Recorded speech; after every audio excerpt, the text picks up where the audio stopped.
क्योंकि आलू ही एक ऐसी फसल है हमारे जनपद में जिसकी जो लागत है वो लगभग 2 लाख रुपए तक प्रति हेक्टेयर किसान खर्च करता है। इतनी ज्यादा लागत लगाने के बाद में अगर आपको उत्पादन नहीं मिलता हमारे किसान बंधु को, तो ये हमारे लिए बहुत परेशानी की बात है। हमारा किसान इतने बढ़िया कार्यक्रम होते हैं, सारे प्रोग्राम्स में सहभागिता करता है, उस तकनीक को सीखता है और काम वही करता है जो उसके मन में आती है। तो मेरा जो विषय है वो पूरा ही आलू प्रबंधन पर लेकर के चलते हैं, मृदा से लेकर के। तो देखिए हमारे यहाँ क्या है, इस जनपद में जो पीएच मान है इस समय वो हमारा आलू के हिसाब से उपयुक्त नहीं है। सबसे पहले बात करते हैं मृदा की। हमारे किसान भाइयों ने जो मुख्य कार्य है जो हमें करना चाहिए अपनी मृदा की उर्वरता को बनाए रखने के लिए, उसको थोड़ा सा छोड़ दिया है। हमारी मृदा को अच्छा बनाए रखने के लिए सबसे जो महत्वपूर्ण बात है वो है कि हम अपने खेत में FYM यानी कि जो गोबर की खाद है उसका प्रयोग करें, जो लगभग हमारे जनपद के किसानों ने छोड़ रखा है, या वो उस गोबर का या वो गोबर की खाद का प्रयोग करते हैं जो रोड के किनारे, गांव में सड़क के किनारे बनाई गई होती है। आपने देखा होगा कि जिस समय बरसात होती है उस समय उसके ऊपर जब पानी पड़ता है, जो गोबर आपने डाल रखा है, तो सारा उसके जो पोषक तत्व हैं वो सारे के सारे बह जाते हैं और वो केवल जो मिट्टी है आपकी, वो जो आपकी गोबर की खाद है वो बिल्कुल मिट्टी के रूप में आपके समक्ष रह जाती है, तो उसका कोई उपयोग नहीं रहता। और हमारे किसान भाई कहते हैं कि मैंने 4 ट्रॉली 5 ट्रॉली गोबर की खाद डाली है। तो सबसे पहला कार्य तो हमारे किसान भाइयों को अपनी अच्छी मृदा बनाए रखने के लिए, खास करके आलू में, उस गोबर को कहीं ना कहीं एक गड्ढा खोद करके खेत में या कहीं ऐसी व्यवस्था हो जहां से बह करके वो सारा का सारा ना जाए, ऐसी जगह आपको अपने गोबर की खाद को बनाना चाहिए। दूसरी बात ये आती है कि जब आप ढेंचा या ग्रीन मैन्योरिंग जिसको कहते हैं हरी खाद, उसका प्रयोग नहीं करेंगे तो हमारी मिट्टी का पीएच मान बढ़ जाएगा। और आपने देखा होगा कि जनपद का जो पीएच मान है वो 8 से ऊपर है, जबकि कम से कम जो हमारा न्यूट्रल होना चाहिए यानी कि 7 होना चाहिए, और खास करके आलू की फसल में 6.5 होना चाहिए। 5 से 6.5 का अगर होगा यानी कि हमारी जो मृदा है वो अम्लीय अगर होगी तो आप आलू का उत्पादन बहुत बढ़िया ले पाएंगे। और एक बहुत जो बीमारी इस क्षेत्र में आ रही है जिसको कॉमन स्कैब है, जिसको लोग बाग चेचक के नाम से थोड़ा सा कंफ्यूज करते हैं, चेचक हमारे किसान भाई नहीं पहचानते हैं, वो आलू की बीमारी है कॉमन स्कैब बीमारी। तो उसका नियंत्रण भी तभी आप कर पाएंगे अपने खेत में जब आप अपने खेत के पीएच मान को 6.5 तक लाएंगे। देखा होगा कि पूरे जनपद में कोई खेत ऐसा नहीं बच रहा है जिस समय आपके आलू के जो चेचक वाली, जो गड्ढे वाली बीमारी है, कॉमन स्कैब बीमारी नहीं आ रही हो। ये बीमारी एक बैक्टीरिया के द्वारा होती है जिसको हम स्ट्रेप्टोमाइसीस स्कैबीज के नाम से जानते हैं, और वो आपके खेत में तब सरवाइव करता है जब पीएच मान 7 से ज्यादा हो। अगर 7 से कम होगा तो सबसे बड़ा जो आपकी जो समस्या है वो आपकी सॉल्व हो जाएगी। यानी कि पीएच मान आपको कम रखना है तो वो स्ट्रेप्टोमाइसीस स्कैबीज नाम का जो बैक्टीरिया है वो वहाँ विकसित नहीं होगा। दूसरा, जब थोड़ा ठंडक होती है, टेम्परेचर कम होता है, उस समय भी ये बैक्टीरिया पत्तों के अंदर सरवाइव करता रहता है। खेतों में जितने भी पत्ते पड़े होते हैं या जो भी आपकी फसल की कंडीशन होती है वहाँ उसका जीवन रहता है, वो बना रहता है वहाँ उसमें। तो हम लोगों को क्या करना है, भूमि सुधार का, भूमि की उर्वरता को बनाए रखने का और भूमि को सुधारने का सबसे बड़ा तरीका यही है कि हम ग्रीन मैन्योरिंग करें और जो गोबर है, जो गोबर की खाद का हम लोग प्रयोग कर रहे हैं वो गड्ढे में बनाएं, ताकि जितने भी तत्व उसमें मौजूद हैं वो आराम से आपके खेत में पहुंचे और वहां भूमि की उर्वरता को बनाए रखें। ये तो मृदा का हो गया। दूसरा मुद्दा जो सबसे आता है किसान भाइयों के बीच में, वो आता है आलू के बीज का। हम लोग बार बार आप लोगों से ये सलाह देते रहते हैं कि आप लोग जो आलू के बीज की खरीदारी कर रहे हैं वो उस समय ना करें जिस समय कोल्ड का रखा हुआ आलू आप लेने जाते हैं। आलू के बीज की खरीदारी हमारे किसान भाइयों को तब करनी चाहिए जिस समय आलू खेत में खड़ा हो, यानी कि फसल हमारी खेत में हो। किसी भी किसान बंधु का आप खेत पहचान कर लें, खेत पे जा कर के देख लें कि हमारे इस खेत के अंदर कोई रोग नहीं आया, कोई अगेती झुलसा, पछेती झुलसा, कॉमन लैग, तमाम सारी बीमारियां हैं, वो उस खेत में अगर दिखाई दें तो उस किसान के आलू को लेने की आवश्यकता नहीं। दूसरी बात जो आती है वो ये आती है कि आलू के बीज का उपचार कैसे करें।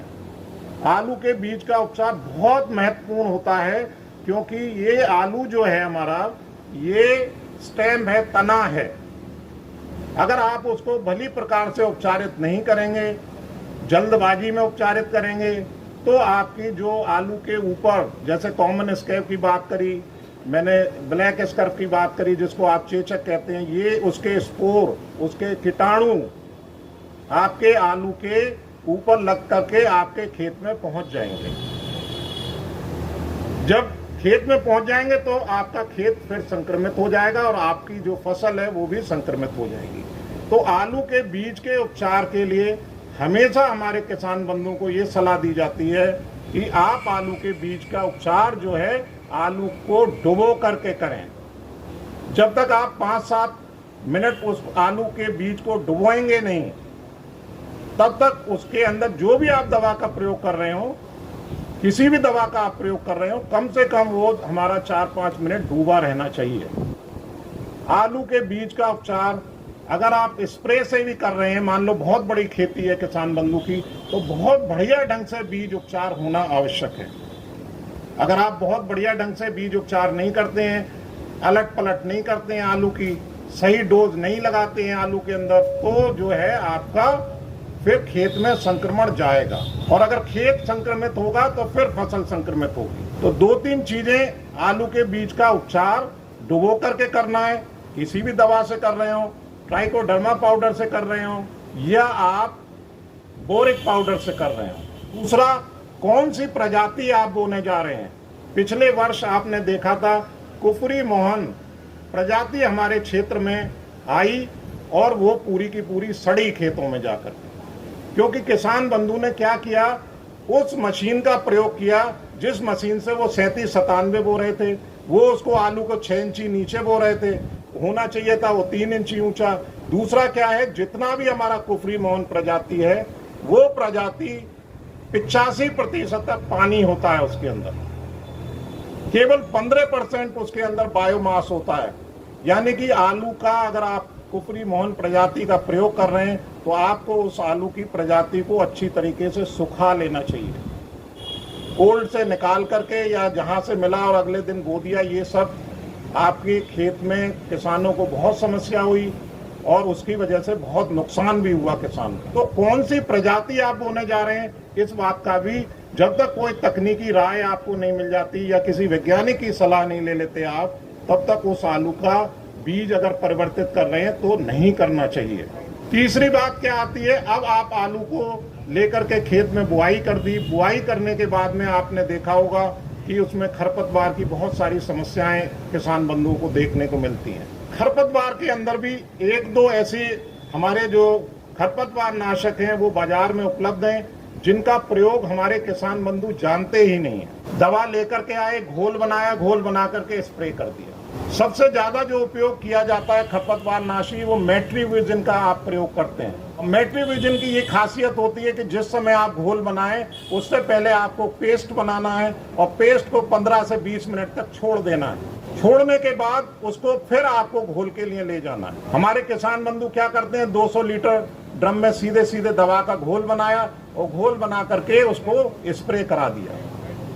उसके बाद में उसके रिजल्ट नहीं आते हैं, प्रॉपर उसके जो परिणाम आने चाहिए वो नहीं आते हैं। खरपतवार खड़ा रहता है और खरपतवार आपकी आलू की फसल का एक तरह से कंपटीटर है। एक तरह से जो भोजन, जो मात्रा में खाद हमने डाली है उसको खाने वाला, नुकसान करने वाला आपके खेत का खरपतवार है। इसलिए विशेष रूप से ये ध्यान रखना है कि खरपतवार का नियंत्रण किस समय, किस अवस्था में, किस नोजल के द्वारा कैसे स्प्रे करके करना है। तो सबसे बढ़िया दवा ऐसी होती है कुछ दवाएं कि आपने आलू बोया 48 घंटे और 72 घंटे के अंदर आपने स्प्रे कर दिया। एक दवा ऐसी होती है कि जो जब आपका आलू निकल आया तब आपने उसमें स्प्रे किया। इसलिए विशेष रूप से आपको ध्यान रखना है कि हमें कौन सी दवा का प्रयोग किस तरीके से करना है। अगर खेत में नमी है तो मेट्रियोजिन का प्रयोग किया जाता है, अगर खेत में सूखापन है तो पैराक्वेट नाम की दवा का प्रयोग किया जाता है। तो थोड़ा सा बदलने की जरूरत है कि आप लोग कौन सी दवा लेकर के आ रहे हैं, खेत की कंडीशन क्या है, उसी हिसाब से आप अपने खेत में जो है खरपतवार नाशी का प्रयोग करें। एक बात विशेष रूप से ध्यान रखना है किसान भाइयों को, जब भी खरपतवार नाशी दवा का आप प्रयोग करने जा रहे हैं तो आपको कट नोजल का प्रयोग करना है। कोई भी खरपतवार नाशी दवा कभी भी गोल नोजल से नहीं छिड़की जाती, लेकिन 15 रुपए का एक नोजल उसको और साथ में खरीदना चाहिए जो कट नोजल होता है। लेकिन जब आप खरपतवार नाशी का प्रयोग कर रहे हैं तो हाथ की दिशा नीचे होनी चाहिए और कट नोजल जो है नीचे की तरफ लगा होना चाहिए ताकि उसका छिड़काव जो है बिल्कुल एक सार हो। दूसरा, आलू के अंदर अगर आप ऐसी दवा का प्रयोग कर रहे हैं जब आपके आलू 3 या 4 पत्ती अवस्था का हो गया है तो उस समय आपको कैनोपी लगानी चाहिए, यानी कि एक प्लास्टिक का एक बॉडी बनी हुई होती है, प्लास्टिक का एक डब्बा जैसा होता है, वो नोजल के आगे लगता है ताकि दवा जो है आपकी आलू के ऊपर ना जाए। क्योंकि जितनी भी खरपतवार नाशी दवाएं हैं वो चौड़ी पत्ती और सकरी पत्ती के ऊपर आधारित होती हैं। यदि किसान बंधु चौड़ी पत्ती का खरपतवार आपके खेत में और आलू की फसल में छिड़काव कर रहे हैं तो निश्चित रूप से वो दवा जो है आपके आलू को भी नुकसान पहुंचाएगी। तो इसलिए विशेष रूप से ध्यान रखें, जैसे फसल हमारी शुरुआत होती है तो बहुत सारी बीमारियां हमारे आलू की जो फसल है उसको नुकसान पहुंचाना शुरू कर देती हैं। सबसे पहले अगेती झुलसा आ जाएगा, फिर पछेती झुलसा आ जाएगा, उससे पहले कॉमन आपकी जो रिंग बनता है, कॉलर रॉटिंग जो होती है, आपने देखा होगा बहुत सारे किसान बंधु ऐसे आते हैं कि साहब हमारे एक छल्ला सा बन गया है आलू के, जहां मिट्टी के संपर्क में और आलू नीचे से खराब हो रहा है। तो विशेष रूप से ध्यान रखें कि आपको जो समस्या है उसी के अनुरूप आपको दवा का प्रयोग करना है। बार बार एडवाइजरी जाती है, बार बार हमारे यहाँ से सूचना जाती है कि आलू की फसल में इस रोग के आने की संभावना है, तो लिहाजा आप लोग कौन सी आपको फफूंदीनाशक डालनी है उसकी बारे में पूरी जानकारी आपको जाती रहती है। तो इसलिए आलू में रोग का रोकना भी उतना ही जरूरी है जितना उसके उत्पादन को बढ़ाना। अगर आपने रोग रोक दिए तो 20-25% तो उत्पादन वैसे ही बढ़ जाएगा। फिर बहुत सारी प्रक्रियाएं ऐसी हैं कि आलू की खुदाई है, आपने देखा होगा कि हमारे किसान बंधु जो है किसी भी मशीन से, किसी भी माध्यम से उसकी खुदाई कराना शुरू कर देते हैं। तो आपको विशेष रूप से सबसे पहली बात ये आती है कि उसमें इतने खरपतवार होते हैं। हमारे जनपद में 75,000 हेक्टेयर क्षेत्रफल में आलू की फसल हो रही है और आपने ये देखा होगा कि अगर आप कहीं घूमने निकल जाएं या किसी के खेत को देखने निकल जाएं तो पूरा खरपतवारों से भरा पड़ा होगा। जब इतनी मात्रा में गाजर घास आपके मेड़ों पे खड़ी हुई है तो आपकी जो उर्वर क्षमता है उसको भी खींच रही है जमीन से, और इतनी विकराल समस्या हो रही है कि पूरे के पूरे खेत खरपतवार से भरे रहते हैं। हमारे यहाँ किसान बंधु क्या कर रहे हैं कि जो हमारे यहाँ खरपतवार है और जो आल है आलू की, उसको मारने के लिए भी दवा का प्रयोग कर रहे हैं, जो बिल्कुल ही गलत है। आप क्या कर रहे हैं कि जो हमारे पौधे हैं, जितना आलू ने हमारा जो फर्टिलाइजर लिया, जो हमारा जो खेत के अंदर मौजूद खाद थी उसको ली, वो तो आलू ने ले ली, बाकी किसने ली? जो उसके पेड़ पत्ते और पौधा है तने ने ली, और उसको हमने स्प्रे मार करके सारा का सारा जला दिया। फसल अवशेष प्रबंधन के अंतर भी 5,000 रुपये पर हेक्टेयर का यूरिया डीएपी आग लगा देता है किसान। तो इसलिए विशेष रूप से आप ध्यान रखें कि हमारा जिस समय खरपतवार या आल है आलू की, वो आपको जलानी नहीं है, उसको आपको काट करके जैसे पहले करते थे, उसको कहीं ना कहीं आपको दबा करके उसका आपको खाद बनाना है।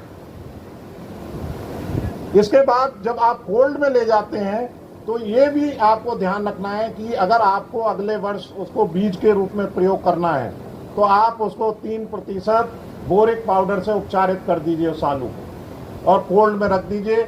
अगले साल आपका बीज अपने आप तैयार रहेगा। ये जो सारी चीज़ें हैं जब आप प्रक्रिया लगाएंगे तभी आप आलू की फसल से अच्छा उत्पादन ले पाएंगे। धन्यवाद।